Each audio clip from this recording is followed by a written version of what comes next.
Okay, so we continue. So sometimes the owner will decide to make changes to the project. Okay, those could have an impact on the budget itself. Okay, on the schedule also. So there are all those issues. So if you want to slow down, the contractor maybe may have another project waiting for them, okay, as soon as yours is done. So they are also trying as much as possible, for example, to be working within that time limit, maybe of 3 months, because in the fourth month they'll be working elsewhere, maybe in Kasam. So now you making those last minute changes is delaying the duration of the project, which is affecting their next project. Of course, they'll not be happy. Okay, because it means they risk losing their second project to somebody else. Okay, and they don't want to do that. So those are the risks that would come in. So there's that risk also that the person who hired you, okay, to do those works may in the middle of the project change their mind here and there and affect the time duration of the project. Low productivity of labor and equipment. Okay, this is on the side of the contractor. Delay of material supply by suppliers. Of course, these ones usually are the ones that are incurred by the contractor. Changes in laws and regulations. Those ones could be shared also anyway. And material supply also maybe could be shared depending on how you've agreed in the contract. So maybe to avoid losing quality, okay, you may have to order something, let's say that will be shipped. You have to order something from China, let's say, and it could take 3 months maybe to get to Zambia.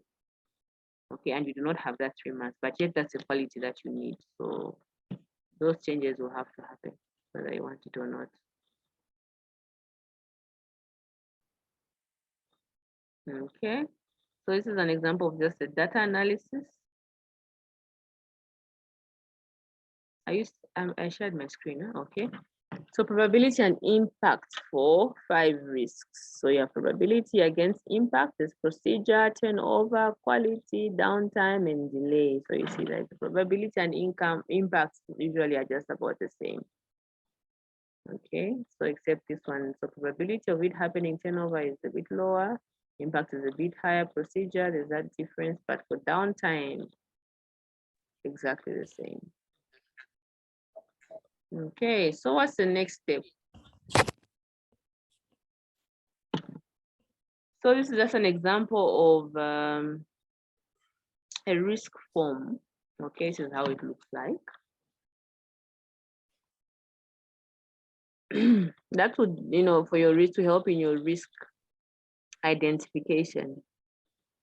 Okay, as you sit there with your contractor, as you sit there as owner, contractor, designer, you could actually sit down and fill in these kind of forms. This is an example of how the form would look like. You have the risk ID, so your risk can be given unique identifiers. Okay, so risk ID, if you want it to be owner, you put O. It's referring if this risk is the responsibility of the owner, for example, maybe you can put a unique code such as O. The other one could be C, subcontractor could be SC, supplier could be S, it's up to you. Risk description there, that's where you add a brief description of the risk identified and its impact on the project. An example is scope, resources, timescales, budgets, where you describe the risk and the probability of the risk occurring. So you rate your risks here and the risk probability, risk impact, the rate, the impact on the project if the risk occurred. So let's give an example of a risk. Someone give us a risk here that we can use as an example. What was our earlier example? Constructing a hospital, isn't it? So describe a risk from there. Let's say on the part of the contractor. So risk ID will put C. Or just contractor, we'll put it in full contract. So any risk here, what description can we give you? Name a risk and let's describe it together. Anyone to give us an example in the context of our example, which is construction of a hospital?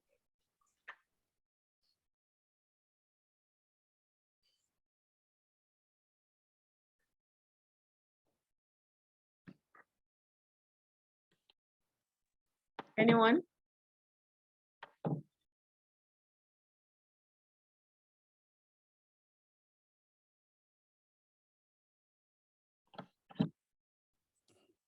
Risk on the side of the contractor.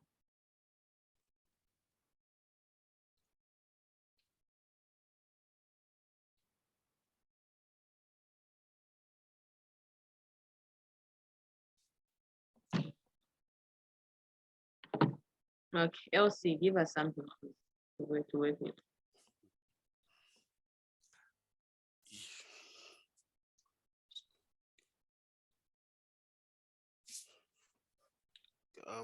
Quality. Okay, something to do with quality.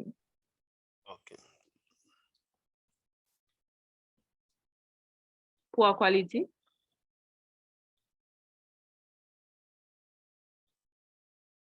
Okay, so what description can we give there for poor quality? Give an example there of where you think this poor quality could happen, which part of the project? Which aspect of the project?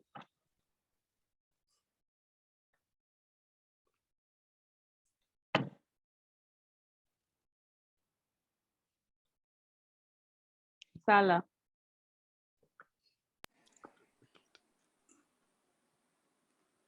I think building materials can, for under quality, when you bring in poor quality of building materials. Okay. Okay, so that comes in as a procurement. Integrity. Okay. Yeah, integrity of the building. Okay, all right. So risk probability, rate the probability of the risk occurring. What do you think is the probability of that risk occurring? Is it high, medium, or low? How likely is that going to happen that you ordered poor quality materials, building materials? It's going to be high. There's a high probability. There's so much Gonga material around. No, should be low. No, it's Should be low. moderate. Or medium. China. No, it will be high. It will be high. No, it it's don't be China, high. Are you sure? Yes, it will be high. When you say it Should will be be low. high, does that guarantee that you'll just be buying cheap quality where you even know to say this is cheap quality? Are you still going to go for that? Okay, let's say medium. I'll choose medium. Yeah, medium is okay. Okay, so what's the risk impact? So should that There are a lot happen of that you actually got poor material? What's the impact on the project? Like, rate the impact on the project if the risk occurred. It should be high. High, eh? It will be catastrophic. Yes. Okay, so high, eh? We all agree there. Quality, you guys don't know where to get quality from. Yeah, I think there's enough quality around. And of course, there's enough poor quality in as much as there's high quality also. So I think this the balance here is comes to me. It's compromised. It's Because- compromised, ma'am. 50-50. It's really it's highly compromised. Mm, So medium to high. It's highly compromised, yes. Okay, all right. Okay, let's say high. Me, I'll go with- Because the usual belief was that if something costs high, then Mhm. it should be Good quality. good quality. But nowadays, there is a challenge because they look literally the same, Yeah. but then you find that you buy something which is expensive, but it's Yeah, I of think poor quality. even the non-Chinese these building what do you call them? These what do you call these shops that offer that sell building materials. I've noticed that they also basically order from China. I think for the past almost 1 year I've been trying to get a good broom for my house. Just a simple broom, household. But I have failed terribly. I've gone to different shops, but in the next 1-2 months, the broom is not either too soft, too hard. If it's a mop, it just malfunctions. The mops are always, you have to be buying Bring a at hard least one. every 2 months. Yeah, but then those days there used to be mops that you'd actually buy till they wear out. Like you actually buy one mop and it will last you almost a year. I can't find those mops anymore. And I've been to different shops, Chinese, non-Chinese, these high-end shops, but the result is the same. Maybe. So in that context, maybe I would say yes. Risk probability here is probably high, medium to high, on the higher side. Find it good quality. Okay, so you have the project basic data there, project title, project location, project completion time, that budget, and the name of the project manager. You can put your name, which would be optional there. Please forward this form to them. So this is under risk identification, okay? So you have a lot of forms people will be filling in. Sorry, madam. I'm just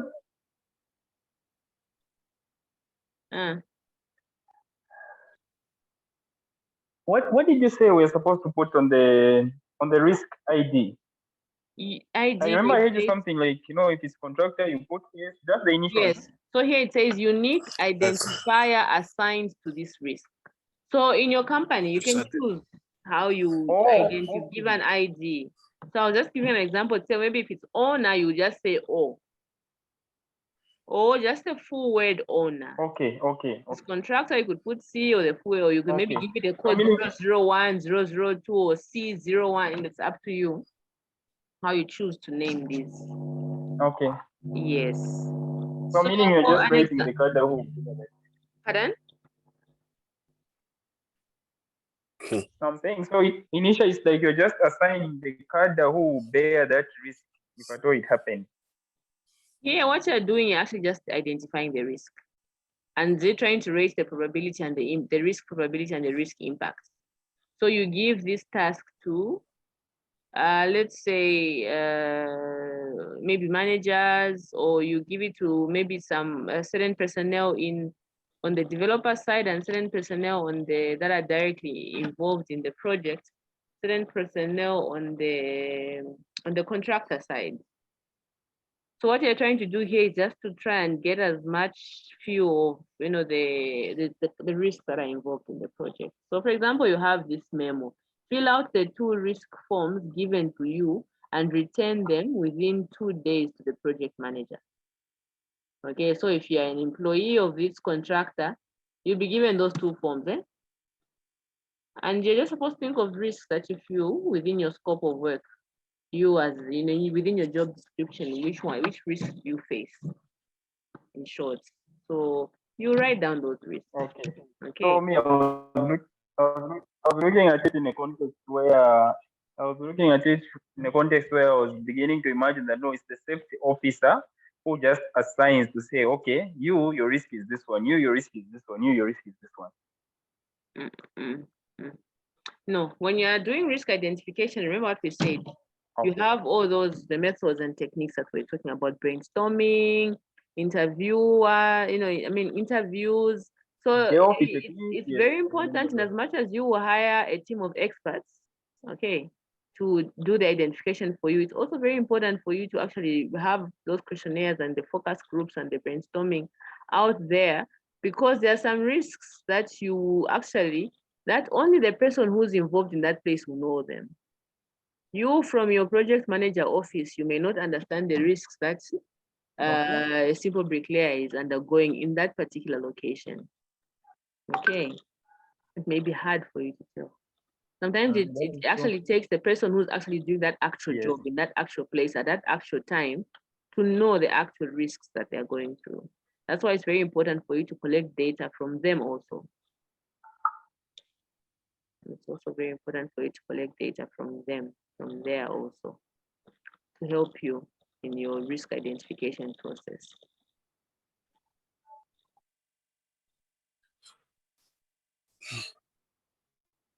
Okay, so this is basically about it in under risk management in the construction industry. You can look at the module there.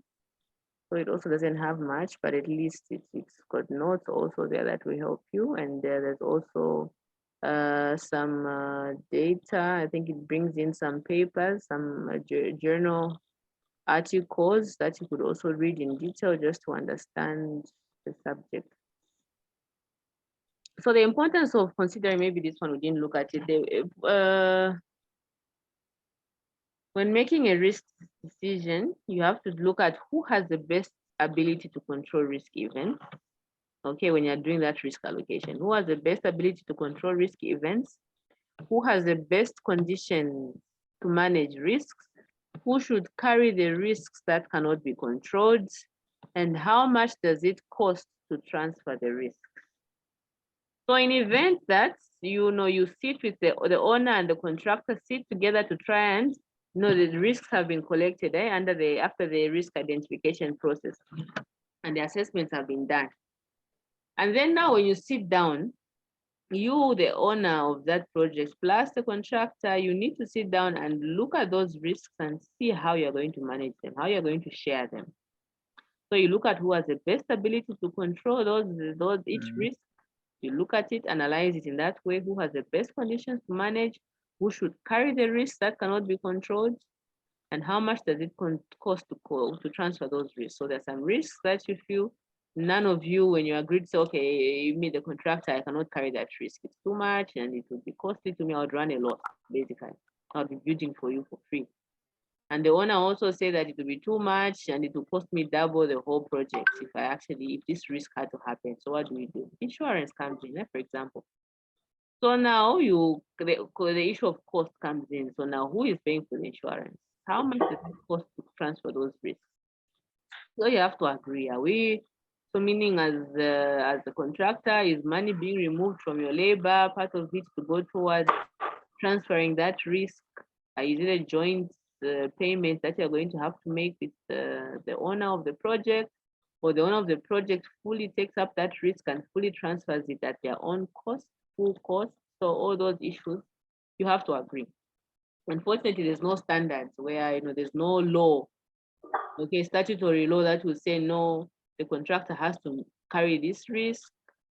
In certain places, of course, in our laws, there are certain risks that we expressly say, but then usually it's up to you. It's at the discretion of the owner and the contractor to agree on who or how they will manage those risks. Basically, that's how it is. So the contract is, or the other definition of how, the other way how we can define a contract is seeing it as a trade-off between the contractor's price for executing the project and his willingness to take the risk. Okay. Willingness of the contractor to take those risks, and there are different contract strategies available for that. While the objective of the owner or the objective of the client is to choose the strategy that ensures achievement of the project objectives in the most efficient way. Okay. So of course, the contractor wants to get as much money out of you as possible. While even you want to take as much money you want to take as less money as possible out of your pocket. Okay, so you have two sides. There's the project in between, and the contractor is trying to get as much money as possible out of your pocket into his pocket, while you are trying to stop as much money as possible from coming out of your pocket into the contractor's pocket. So you have to come to an agreement somewhere. You have to meet in the middle somewhere. So that middle is what is hard to get to, and that middle is what could help you reach that middle or secure that middle is the contract or the written agreement between you and the contractor. So unless there are any questions, I think we can call it an evening. Are there any questions under construction?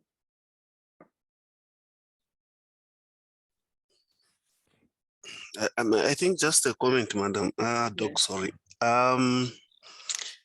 Where it comes to the issue of liability, in terms of monetary gain, I think mostly the contractor will be pushed against the corner, is liable. But when it comes to health and safety, when you go through the law of contract, I think it's the owner who's liable to whatever safety issues are involved in the construction of the project or in the process of the project.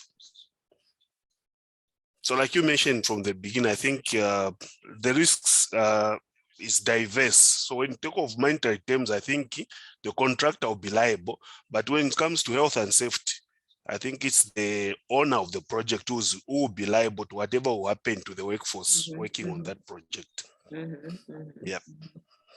Yeah. That's what I can conclude from this discussion. Yes. Remember that scenario I brought out to you, where someone who came to collect samples,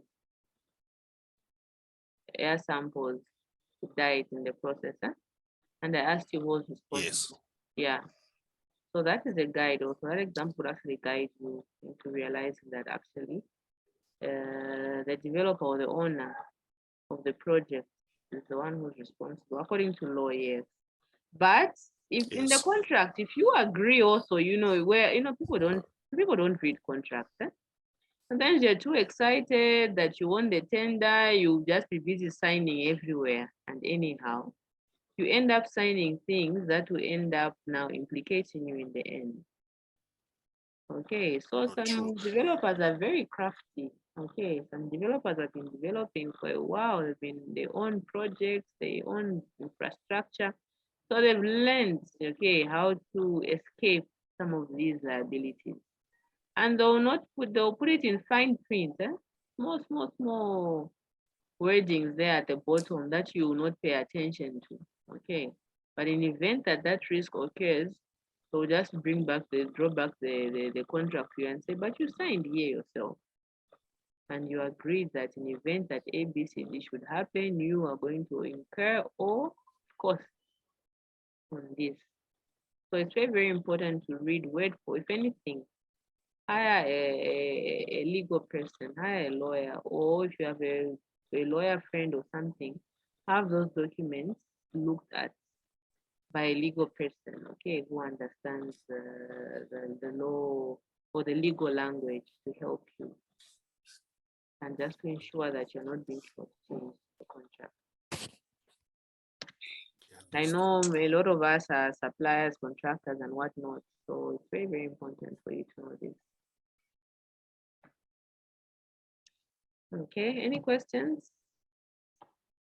If there are no questions, we can call it an evening. I still need to mark your work, and I need to give you assignments too. When again, remind me, when are you coming on campus? November, next month? 7th. Pardon? 7th November. Oh, 7th November. That's like a month from now. Exactly a month from now. Today is gone. Exactly 1 month from now. Okay, all right. Thank you very much for that info. And let me share with you assignment two. To be submitted within 2 weeks. So we meet again next week, Wednesday. We'll continue. Okay, all right. So good night, everyone. Good night. Thank you. Thank you. Good night.